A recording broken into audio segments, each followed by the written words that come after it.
அனைவருக்கும் வணக்கம். இன்றைக்கு இந்த பதிவில் துறவரசர் இளங்கோவடிகள் அவர்களை பற்றி பார்க்க போகிறோம். சிங்காதனத்தில் சேரமான் வீற்றிருந்தான். இமயவரம்பன் நெடுஞ்சேரலாதன் என்பது அவன் பெயர். அவனுக்கு பின் ஓர் ஆசனத்தில் அவனுடைய குமாரர் இருவரும் அமர்ந்திருந்தனர். மூத்தவன் செங்குட்டுவன், இளையவன் இளங்கோ என்று சொல்வார்கள். சின்னராஜா என்று அதற்கு அர்த்தம். மந்திரிகளும் வேறு பெரியவர்களும் அரசனுடைய அவையில் இருந்தார்கள். அப்போது ஜோசியம் சொல்கிறவன் ஒருவன் அங்கே வந்தான். அவனை நிமித்திகன் என்றும் சொல்வார்கள். அங்க அடையாளங்களைக் கண்டே அவன் ஒருவருடைய வாழ்க்கையை பற்றிய செய்திகளை சொல்லும் ஆற்றல் படைத்திருந்தான். அரசனிடம் தன் திறமையை காட்டி பரிசு பெறலாம் என்ற விருப்பத்தோடு அவன் அரச சபைக்கு வந்திருந்தான். அவன் தன்னுடைய பிரதாபங்களை எல்லாம் சொல்லிக் கொண்டே வந்தான். அந்த ஊருக்கு போனேன், அந்த ராஜாவை கண்டேன், அவர் முகத்தை பார்த்தே ஜோசியம் சொன்னேன், இன்னென்ன பரிசுகளை பெற்றேன் என்று விரிவாக சொன்னான். சபையில் இருந்த அனைவரும் தங்களை பற்றிய ஜோசியம் கேட்க வேண்டும் என்ற ஆவல் உண்டானது. அரசன் வீட்டிருக்கும் போது அவர்கள் எப்படி கேட்பது? ஜோசியன் சுற்றுமுற்றும் பார்த்தான். அரச குமாரர்கள் இருவரும் வீட்டிருக்கும் ஆசனத்தில் அவன் பார்வை சென்றது. தேஜஸ் தழுவு முகத்தையுடைய இளைய குமாருடைய திருமேனியை கூர்ந்து கவனித்தான்.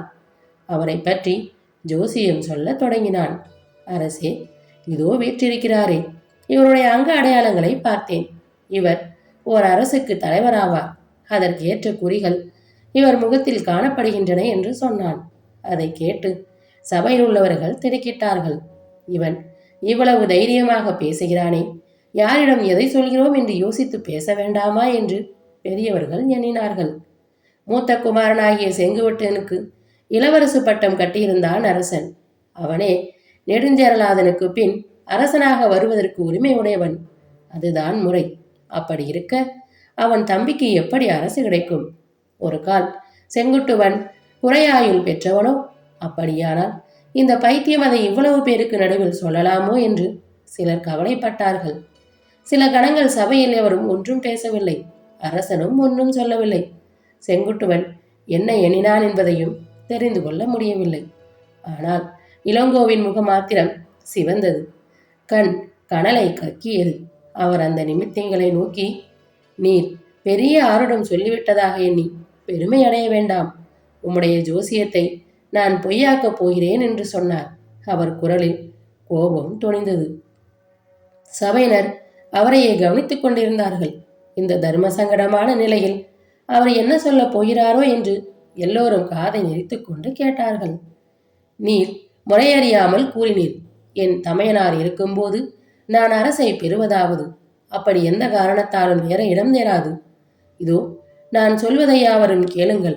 நான் துறவு பூண நிச்சயம் செய்துவிட்டேன்.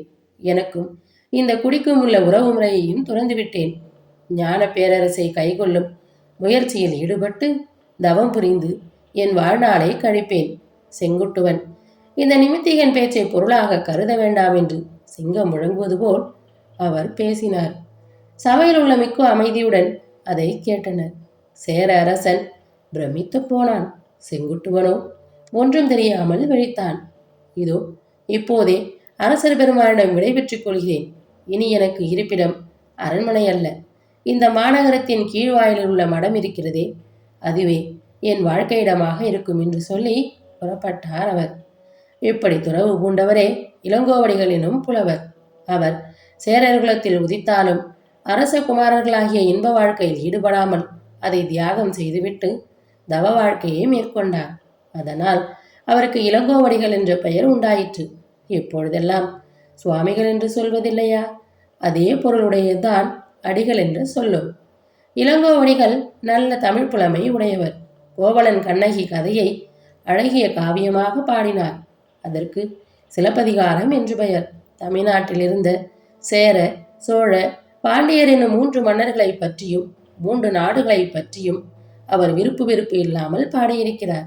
அந்த காலத்து தமிழ்நாட்டில் கலையும் தொழிலும் ஈசையும் இயலும் கூத்தும் விளையாட்டும் நாகரிகமும் பண்பாடும் எப்படி வளர்ந்தன என்பதை அவர் நூலில் நன்றாக காணலாம்.